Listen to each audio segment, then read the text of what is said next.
Top quality और consistent performance के लिए सिर्फ सिल्वर पंप नाम याद रखना। ಅಲ್ಲಿ ಕೋಟ್ಯಂತರ ರೂಪಾಯಿ ಖರ್ಚು ಮಾಡಿ ಮೂರಂತಸ್ತಿನ ಮನೆಯನ್ನು ನಿರ್ಮಿಸಿದ್ದಾರೆ. ಆದ್ರೀಗ ಅದೇ ಮನೆ ನೆಲಕಚ್ಚುತ್ತಾ ಇದೆ. ಇಷ್ಟಕ್ಕೂ ಆಸೆಯಿಂದ ಕಟ್ಟಿಕೊಂಡಂತ ಮನೆಗೆ ಆಗಿದ್ದಾದ್ರೂ ಏನು? ಮೂರಂತಸ್ತಿನ ಕಟ್ಟಡ ಧರೆಗೆ ಉರುಳ್ತಾ ಇರೋದಾದ್ರೂ ಯಾಕೆ? ನೋಡೋಣ ಬನ್ನಿ.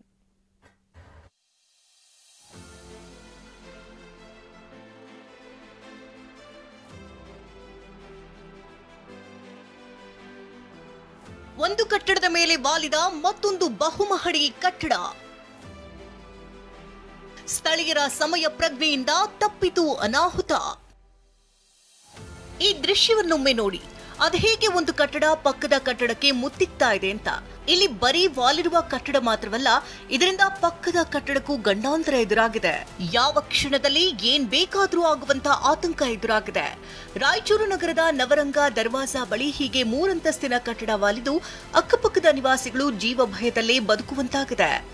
ಸಂಪೂರ್ಣವಾಗಿ ಕೆಳಭಾಗದಲ್ಲಿ ಒಂದು ಡಿಸ್ಟೆನ್ಸ್ ಇದ್ರೆ ಮೇಲ್ಭಾಗದಲ್ಲಿ ಸಂಪೂರ್ಣವಾಗಿ ಪಕ್ಕದ ಒಂದು ಬಿಲ್ಡಿಂಗ್ ಮೇಲೆ ಈ ಒಂದು ದಸ್ಕೀರ್ ಅಂತಕ್ಕಂಥವ್ರ ಕಟ್ಟಡ ವಾಲಿರುವಂಥದ್ದು ದೃಶ್ಯದಲ್ಲಿ ನೋಡ್ತಾ ಇದೀವಿ. ನೋಡಿದ್ರೆ ಸ್ಪಷ್ಟವಾದಂಥ ಚಿತ್ರಣ ಸಿಗುತ್ತೆ.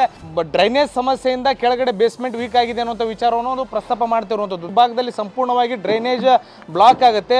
ವರ್ಷಗಳ ಗಟ್ಟಲೆ ಬ್ಲಾಕ್ ಆಗಿರುವಂಥ ಕಾರಣಕ್ಕೆ ಕೆಳಗಡೆ ನೀರು ಸ್ಟಾಕ್ ಆಗಿ ಎಲ್ಲೊಂದು ಕಡೆ ಬೇಸ್ಮೆಂಟ್ ವೀಕ್ ಆಗಿದೆ. ಇದೆ ಬೆಂಗಳೂರಿನಲ್ಲಿ ಸಿವಿಲ್ ಇಂಜಿನಿಯರ್ ಆಗಿರುವಂತಹ ಮೊಹಮ್ಮದ್ ದಸ್ತಗೀರ್ ಅವರಿಗೆ ಈ ಕಟ್ಟಡ ಸೇರಿದ್ದು ಮನೆಗಳನ್ನ ಬಾಡಿಗೆಗೆ ಕೊಟ್ಟಿದ್ದಾರೆ. ಇವರ ಬಿಲ್ಡಿಂಗ್ ಸಿರಾಜ್ ಅನ್ನೋರ 4 ಅಂತಸ್ತಿನ ಕಟ್ಟಡದ ಮೇಲೆ ವಾಲಿದೆ. ಸ್ಥಳೀಯರು ತಕ್ಷಣವೇ ಇದನ್ನ ಗಮನಿಸಿ ಮನೆಯವರಿಗೆ ಸುದ್ದಿ ಮುಟ್ಟಿಸಿದ್ದಾರೆ. ಈ ವಿಚಾರ ತಿಳಿತಾ ಇದ್ದಂತೆ ಪೊಲೀಸರು ಮತ್ತು ಮಹಾನಗರ ಪಾಲಿಕೆ ಅಧಿಕಾರಿಗಳು ಸ್ಥಳಕ್ಕೆ ಧಾವಿಸಿ 2 ಕಟ್ಟಡಗಳಲ್ಲಿದ್ದಂತಹ ಕುಟುಂಬಗಳನ್ನ ಸ್ಥಳಾಂತರಿಸಿದ್ದಾರೆ. ಬೇಸ್ಮೆಂಟ್ ವೇಳೆ ಗುಣಮಟ್ಟವಿಲ್ಲದ ವಸ್ತುಗಳ ಬಳಕೆ, ಕಳಪೆ ಕಾಮಗಾರಿಯೇ ಇದಕ್ಕೆ ಕಾರಣ ಅಂತ ಆರೋಪಿಸಲಾಗಿದೆ. ಆದರೆ ಮಾಲೀಕ ದಸ್ತಗೀರ್ ಇದನ್ನು ನಿರಾಕರಿಸಿದ್ದು, ಮನೆ ಪಕ್ಕ ಚರಂಡಿ ಇದೆ, ಆ ಡ್ರೈನೇಜ್ ನೀರು ಮುಂದೆ ಹರಿಯೋದೇ ಇಲ್ಲ, ಇದರಿಂದ ನಮ್ಮ ಬಿಲ್ಡಿಂಗ್ ಬೇಸ್ಮೆಂಟ್ ವೀಕ್ ಆಗಿ ಕಟ್ಟಡ ವಾಲಿದೆ ಅಂತ ಆರೋಪಿಸಿದ್ದಾರೆ. ಊರಿದು ಪರಿಸ್ಥಿತಿ ಮುಂದೆ ಅದ, ಮುಂದೆ ಎಲ್ಲ ಹೊಸ ಜಾಮ್ ಆಗೋಗ್ಯದ.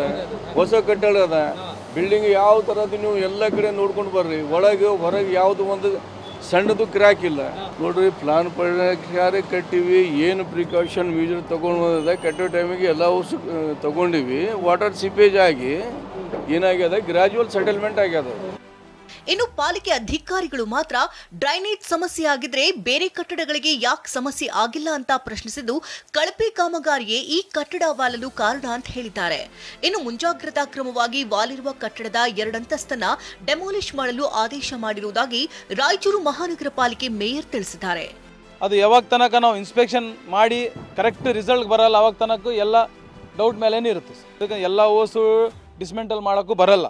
ಫಸ್ಟ್ ನೋಡಿ ಯಾವುದು ನಮಗೂ ಜಾಸ್ತಿ ಡೇಂಜರ್ ಐತೆ, ಜೀವನಕ್ಕೆ ಅಪಾಯ ಐತೆ, ಅದಕ್ಕೂ ಯಾವ ಥರ ಆ್ಯಕ್ಷನ್ ತೊಗೋಬೇಕು, ಅವ್ರಿಗೆ ಯಾವ ಥರ ಸೇಫ್ಟಿ ಮಾಡಬೇಕಂತ ಅದ್ರ ನಿಟ್ಟಿನಲ್ಲಿ ನಾವು ಒಂದು ಚರ್ಚೆ ಮಾಡಿ ನಾವು ಕಮಿಷನರಿಂದ ಒಂದು ಮೀಟಿಂಗ್ ಮಾಡಿಸಿ ಯಾವ ಥರ ಮಾಡಬೇಕಂತ ಒಂದು ನಿರ್ಧಾರಕ್ಕೆ ಬರ್ತೀವಿ. ಅದೇನೇ ಇರಲಿ, ಈಗಲಾದರೂ ರಾಯಚೂರು ಮಹಾನಗರ ಪಾಲಿಕೆ ಎಚ್ಚೆತ್ತುಕೊಂಡು ಬಹುಮಹಡಿ ಕಟ್ಟಡಗಳ ಪರಿಸ್ಥಿತಿ ಸ್ಥಿತಿಗತಿಯನ್ನು ಅವಲೋಕಿಸಿ ಸೂಕ್ತ ಕ್ರಮವನ್ನ ಕೈಗೊಳ್ಳಬೇಕಿದೆ. ಭೀಮೇಶ್ ಪೂಜಾರ್, TV9 ರಾಯಚೂರು.